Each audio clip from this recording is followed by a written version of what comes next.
What's up, Panther Nation? What's up, sports fans, football fans, the good people around the world? Hopefully, everybody's doing well. The world's kind of crazy right now, COVID and all this other stuff, man. Hopefully, y'all staying in the house, being smart, man, masking up if you got to go out. Thankfully, sports are back. So, with everything that we've had going on with social justice and all that, man, like definitely, I'm focused on all those things as well. But I'm just very happy to be able to enjoy sports again, to kind of give us a much needed break sometimes, just with the way the world is. If you don't know, I'm the Frozen Panther. I go by many names, but when it comes to this Panther Nation, that's what I'm about. And welcome to another episode of the Frozen Panthers Perspective. So, I want to cover a few things today. For this video, I just want to talk about some of the changes that have gone on in the overall organization, some of the things we can look forward to. I really believe that Panther Nation is headed for some great years. If I'm gonna be honest with you, things kind of got stagnant after a while. And those of us who are loyal to the team, we love the team and we got the team back no matter what. But sometimes you have to have things like, really kind of be revamped and set to a different, scale, so that way you can start to hopefully enjoy the things that you've always wanted. We want championships. We want to see the fan base grow with loyal fans, not these bandwagoner people, but people that are going to come along and really see the value in the team. Because of that, we can look at kind of like how things have been going for the past few years. All right. We can look at the new ownership, Mr. David Tepper.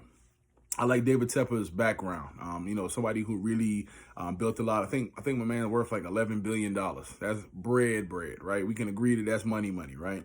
Unfortunately, we had a lot of negative things happen, with the previous ownership. Thankfully, we were able to proceed past that. Not even really going to make this video about that. I've spoken in the past in other capacities about that. But where we are right now, I feel like Mr. Tepper has a good perspective of where he wants to take the team. He's shown, in my opinion, to be somebody who's going to stand on what he believes in.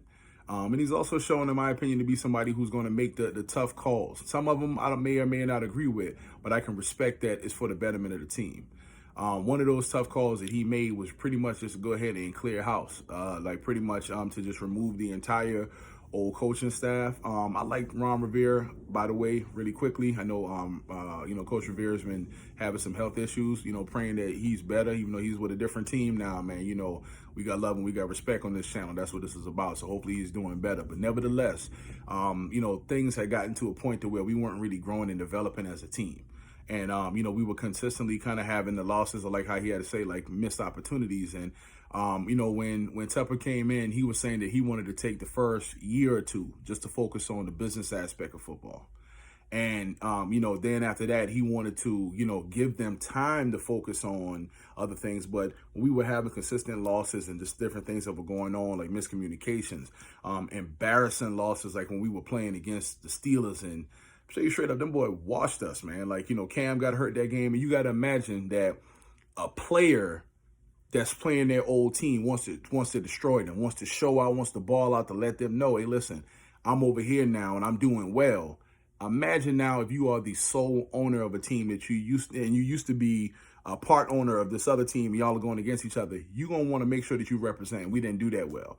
So I think it's things like that that really kind of, help that, speed that along. But it just got to a point to where he stepped up and said that he felt like he needed to do what was best for the team. So he said, I try to stay out of the football aspect, but, kind of like Jay-Z said, feeling no remorse, feel like my hand was forced. He did what he had to do. So either way, he went ahead and made some decisions.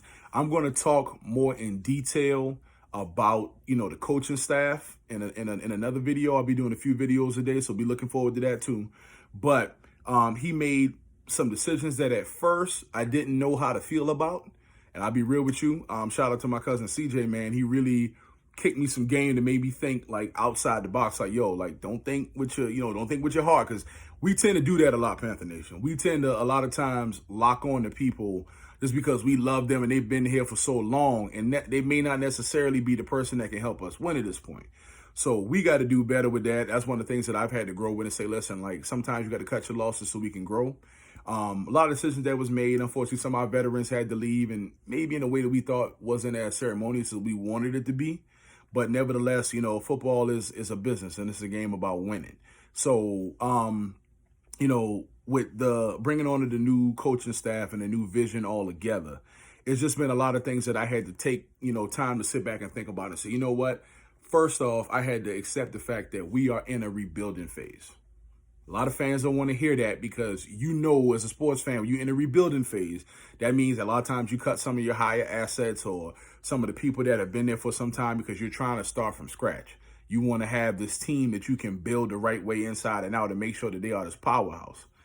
When I saw, the choices that were made, coaching and everything, and I really took time to take a step back and look at it, I was like, all right, let's see where we're going with this. As things progressed and we started to move forward, I saw like decisions we were making with the draft and decisions that we were making with, was it free agency? I started to kind of be like, okay, I think I understand we're going with this right now, and I think I'm on board. And now I'm 100% like, yo, it is what it is. I'm a Panther regardless, so, I got my role with my team, but I like the vision. If you don't know, so our new coach, Matt Rule, he was signed to a 7-year, I believe, $60 million contract. That's big money. That's big bread. I'm trying to get signed somewhere like that, do something like that one day. But nevertheless, when you hear 7-year, you got to understand that the perspective of that is long-term thinking. Not 1 year, not 2 years, 3, 4, 5, but enough time for a coach to feel comfortable and know that they have the reins of this team for the long term, which means that the ownership and management is trusting them to build something that's going to be long term. And because of that, they're going to put their pieces in place. You know what I'm saying? They're going to play their version of chess, and they're going to try to make sure that they're building this team that's going to be a long-term success. So it's been a lot of things that has happened because of that.